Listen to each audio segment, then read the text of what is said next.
Folks,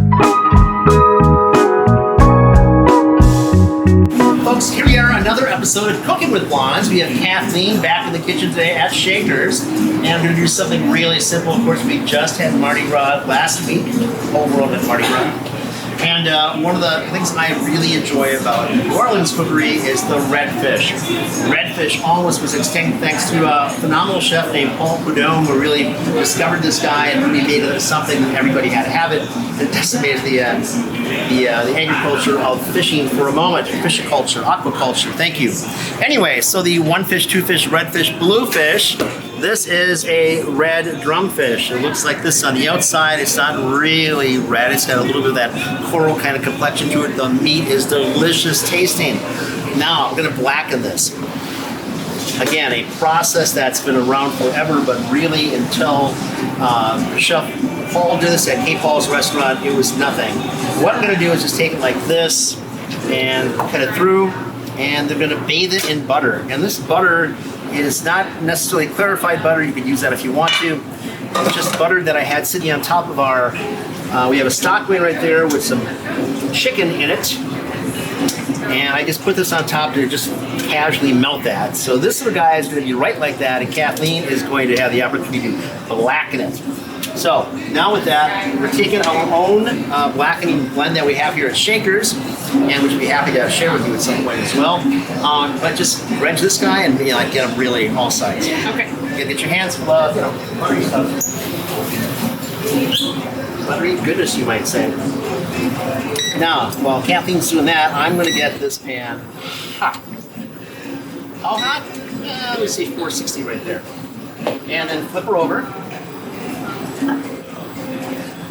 And then get the other side, same way. A little bit on the sides and the edges as well. Lovely. So the reason we're putting the butter on is the butter helps the seasoning blend adhere. Otherwise, it's not going to. This fresh was swimming fresh in the Gulf of Mexico yesterday, and we've got it here today at Shakers. That one is good. Okay. The rest of the way, out of your way right there. And we're getting warm. We're using induction, so it's a little bit different than doing this with gas, which should make it hotter faster in a dry capacity. If we had liquid in here, being induction would make it go quicker. Might be confusing. Hey, Chef, can I have another pan, please? Thank you, Cass. So with this pan, right on top, and we're going to do some red cabbage. So, real simple, working in the kitchen before, you know how to cut things right, protect your fingers at all times. This is a roly kind of a thing, right? Yes. Like almost like a little cranium thing. So, you're going to have to be careful how you do that, but I want real thin little tendrils like that. So, we could have broken out our mandolin and did that, but we want real thin, like an 1/8 of an inch thick pieces. Okay. That's where the match is going to be. The thinner the piece, the more interaction with air, the more flavor that takes place as well. Good. So don't force it. That's where the problems take place. And we don't need that. So while you're doing that, I'm going to take some duck fat. So we traditionally do a lot of interesting things with duck fat. We use it for wild boar. We, of course, use it for like a duck confit. But I think it has this remarkable flavor and texture that goes along with it for things like the red cabbage. One more piece, I think you're probably done with that section. So we're going to get this up to speed, which means getting it hot.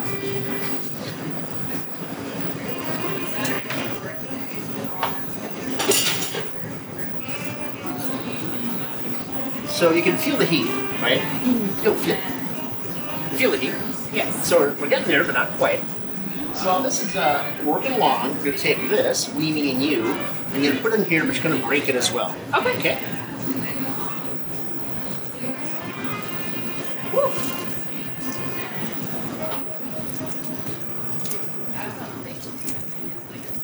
So we're probably about 3 minutes in this entire process so far, right? There's not a lot of prep time or setup on any part of this. Just have everything ready to rock and roll. Because one of the worst things you find in the kitchen is having to search around for something, because I know it's there somewhere. So, like any other thing you do professionally, it's good to know where your equipment is, where your toys are, where your food is, before you start. Chef, can I have a tongue? Thank you, ma'am. All right, so we want to get a little equal dispersal of the fat into our little veggie kind of thing. Here we go. And while you're doing that, I'm going to take a look at the kosher salt we have here.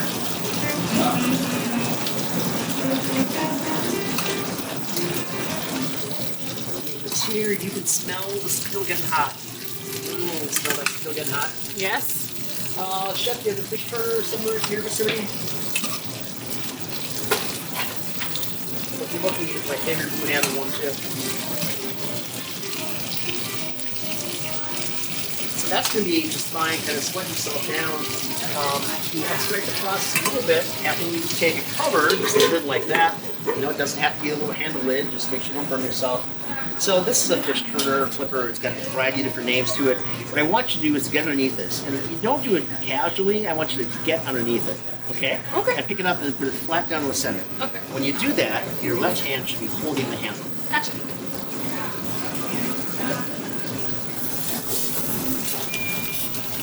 Good. There we are. Let's go. Yay. So in a moment we're going to be gagging because it's going to be just so much of that. But it's the cayenne chili pepper, it's the paprika, it's the black pepper, it's the garlic powder, it's the oregano, it's the thyme. It's all that goodness together. It smells so good. So what I'm going to do is to kind of keep, again, some of that smoke down. I'm going to put that lid on top for a moment. And we've got about 3 minutes to kill. So tell a story. Oh, story. Look at the camera. Can I tell a joke? Please. So, a hippie dies and goes to heaven and meets Peter at the gates. And Peter's like, oh, if you want to get in, you have to tell me something about Jesus. Why don't you tell me about Christmas? And so he pulls out some keys and he jingles them. And Peter's like, what are those? He's like, they're Christmas bells. And then Peter's like, what else do you have? Like, what else do you have? And he pulls out some bras and underwear. And Peter's like, oh my God, what the hell are those? And he's like, they're carols. In it. Christmas carols. Carol. Good one. Thank you. Yes, that was great. Very Yeah. much. I only have one joke, so that's Come back and see how this is doing over here. So I'm going to get underneath her again, very firmly and authoritatively, and then flip her over. Yum, yum, yum. ooh. And while we're here, let's take a fast look at this.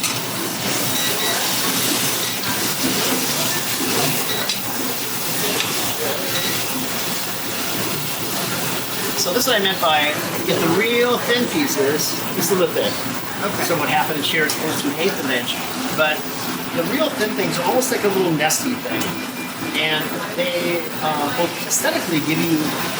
I think it's a better look for it, but I think also it just texturally is a better flavor and taste to it. So we're probably 2/3 of the way done here. I just want to cover it up a little bit longer and help it along. And for the interior temperature, Chef, what do you think we're looking at for a temp here? 165, 170. 165, 170, I agree with that wholeheartedly. So this redfish is actually a red drum fish. And there are many species that you can eat that are rare, raw, if you like. This is one of those things that I think ought to be cooked. Just because of the habitat that it has and the coastal waters.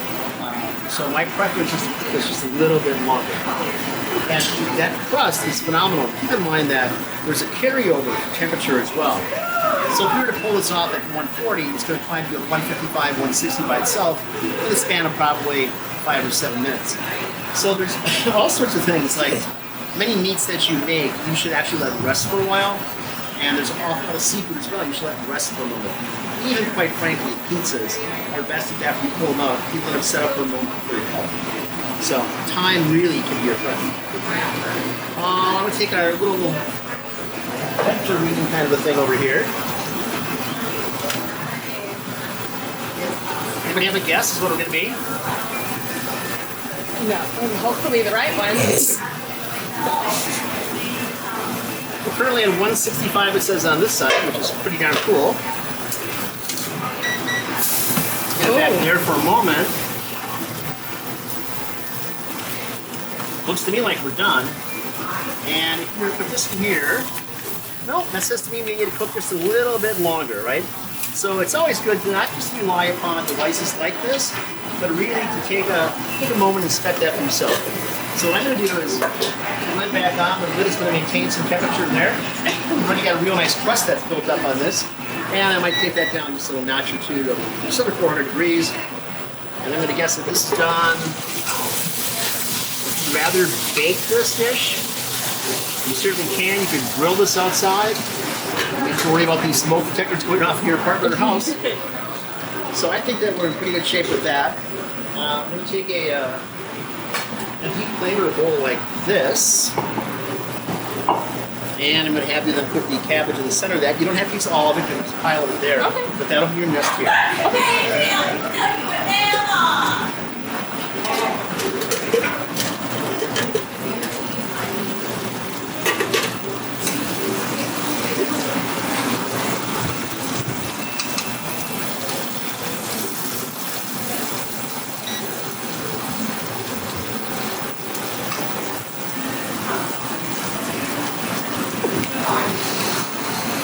Oh, breathe deeply, everybody. Okay.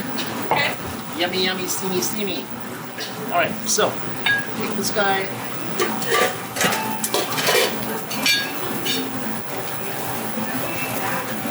Oh, just a moment longer.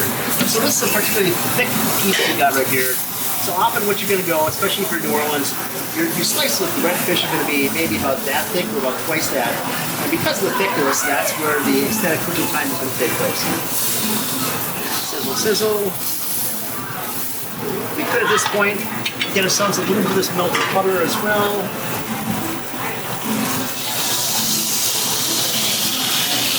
The added fat is going to help it to get a little bit faster.